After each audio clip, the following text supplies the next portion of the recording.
Hey, welcome back to the channel. Over time, as I've done activism, I have noticed that some vegans just don't know how to answer questions that are asked by non vegans or anti vegans or the arguments that they present, right? And I think this is really problematic because we as a movement should improve and we should constantly increase the standard of conversation and hold carnists accountable for their actions. Now, the problem is if you are a vegan who has not thought about these topics very rigorously, um, then you're going to, at some point, run into a carnist who has thought about these things more deeply, and when that happens, you're going to be in trouble because the carnist is going to push you and maybe even make you look bad in front of other non-vegans, which makes you less persuasive. So me and a few other vegans have thought about these problems, and what I think I'm going to be doing is creating a series documenting all of these classic anti-vegan problems, and we're going to kind of put out a tutorial for new vegans to watch so that they learn how to respond to these arguments in a way that is philosophically rigorous and hopefully is also persuasive. So let's start with the easy ones first, and then we'll hopefully bump up the difficulty later on. So this is the desert island hypothetical question, right? Now, basically, like for those of you who are very new and haven't come across this kind of reasoning, what the carnist essentially asks is, um, there is this desert island, there is water everywhere, there's no chance of escape. What do you do? And like desert island also just has one sheep, right? And you're stuck on this desert island. What do you do? Do you kill the sheep or do you not kill the sheep? Well, this is a pig, but like they can ask you anything. Like it could be a sheep, it could be a pig, it could be a cow, it could be a chicken. There are like these are the variations of the problem.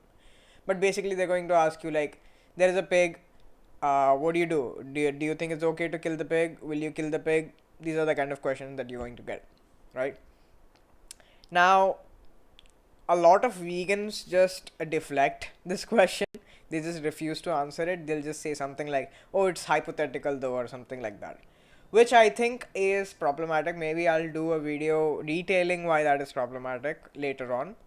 But I can give you like a glimpse that just refusing to answer a very straightforward question from carnists makes you look bad in front of other carnists because it seems like I don't know, but like I've uh, experienced that like there are carnists who look at this and think that the carnist who is asking the vegan this question has cornered the vegan and they have defeated them in debate or something like that, right?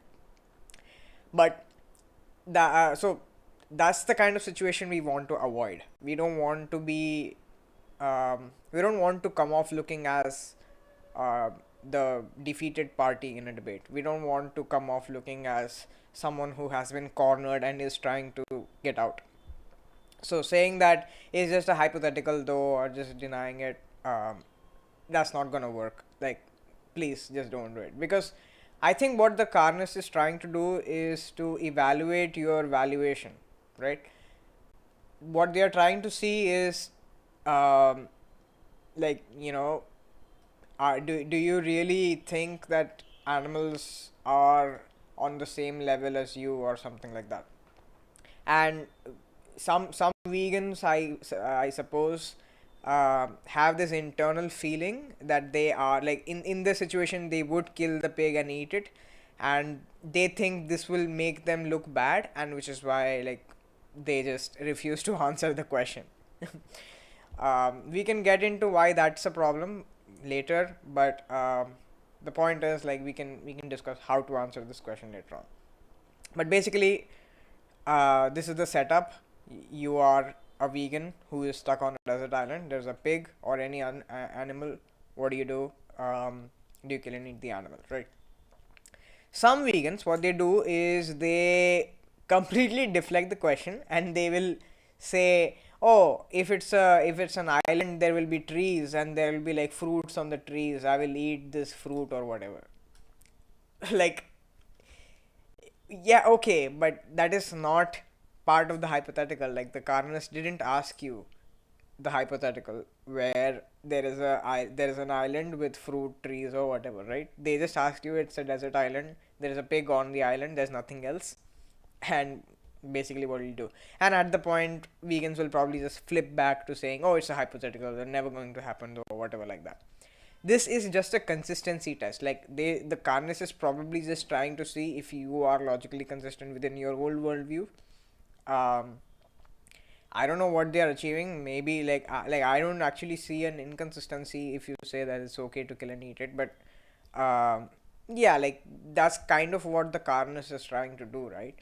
So saying that there is a tree and there are fruits on it and I'll eat the fruit or whatever, that's actually like modifying the question that the carnist asked you and then answering it. It's like someone gives you an exam paper where you don't know the answer to the question, you'll just change the question on the question paper and you answer the question, right? Like that. No, that's not how it works.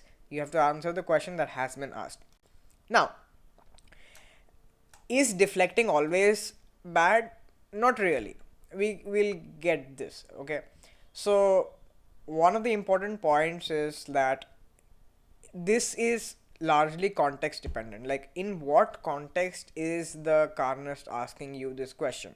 There could be certain contexts in which this question might be warranted, and in other contexts it could be sort of a deflection of some of your own arguments or your own questions. Like, you asked the carnist some question or you gave them some argument, and the carnist tries to deflect that by asking you this question. So you need to assess the relevance of the desert hypothetical question. Now, the question you need to ask yourself is the question, which is the desert hypothetical question, is it relevant to the context that I am in right now? Now, there are some contexts in which, like, if you're talking about whether you value humans on the same level as animals, or whether you view your own life on the same level as someone else's life, those kinds of contexts, yes, this question seems relevant. In which case, you should just answer the question, right? But if the situation is like you are uh, asking the carnist a question, or you ask them you gave them some argument and they are trying to deflect it, you need to be sensitive of this. If that is the case, then don't answer the question. Instead, what you can do is you can ask for the relevance. Like, what's the relevance of this question? Like, what is it that you're trying to achieve by asking this question in this context? Because I don't see the relevance of asking this question, because in at this point maybe you have asked them some question and they're trying to deflect, in which case you should just push your question and ask them to answer your question first. Or if this is like, if you've presented an argument, they ask you this question, you need to ask the relevance. Like, okay, suppose I answer this question, right? What is it that the answer is achieving? Is it falsifying some premise in my argument? Is that what you're trying to do? If you find that there is some relevance, then yeah, you need to answer the question. But if there is no relevance and it's just a diversionary tactic, then don't answer the question. Now let's come back to how to answer the question, like, because I've suggested that we should answer the question, right? So the prudent question is, how should we answer this question? Now, what you shouldn't do, as I've already mentioned, is bring up like a tree or bring up that it is a hypothetical. These are not answers, these are category errors. What you should be doing is something like this. Okay, again, I think this depends on your values. So I'll just give you my values and what I think is the perfect answer in this context, and you may disagree, and if you have a different answer we can actually discuss that later, but not in this video, maybe in a different video. But here's how I answer this question. What I say is that in this context it would be impermissible to kill the pig. like it would be a bad thing to kill and eat the pig, because I'm committing a rights violation on the pig, and that's something I take to be immoral, even if my survival is in question. However, it could be the case that in such a situation, uh, I go mad, because like so basically the answer is that it's bad to kill the pig, but I don't know what I will do in situation, because it could be the case that I lose sanity and I become irrational and I just lose control of all my intellect because of my survival instincts kicking in, and I might actually kill and eat the pig. I don't know, because at the time I won't be a rational agent. um, I'll just be kind of like a robot, right, at the point. So, as long as I retain my sanity, I will not kill and eat this pig.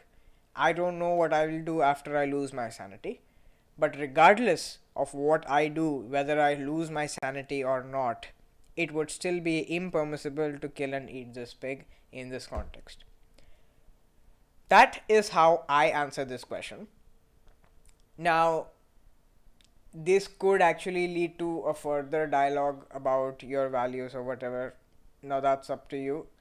Uh, or this could just shut the carnist up for good, because they don't expect this kind of answer from a vegan, probably because I have never seen a vegan outside my own circle. Like, my circle is a bunch of people who are thinking about these problems constantly and trying to come up with the most optimal answers to these questions or arguments, right? The average vegan, in my experience, is not thinking about all of this. They are probably just copy pasting some answer that some other vegan came up with, which I don't recommend you do. Like, this video is, even though I'm putting this as a tutorial, I'm not asking you to just copy paste my answer everywhere without actually introspecting on your values. Maybe your values suggest that it is permissible to kill and eat this pig. Who knows? I don't know. Um, but in that case, I would suggest you introspect into your values, because this we can discuss why this saying that it is permissible to kill the pig can lead to further bad consequences, right? It can lead to further entailments that I don't find palatable, to put it like that. So I don't see vegans responding to this in this way, and that's the purpose of me putting out these kind of videos. So if you like this, if you think the pink, if you think the pig is cute, um, type pig in the comments and like the video, um, and subscribe so that I can put out more videos. Like, if you don't subscribe, my channel never grows. I am not sure if I'll have the motivation to continue this. um, but yeah, this takes a bunch of my time, because I need to think, I need to do these things. So yeah, so you can express your support by subscribing to the channel and liking the video. So I guess that's pretty much it for this one. In the next video, we'll discuss some other anti-vegan arguments. Till then, bye bye.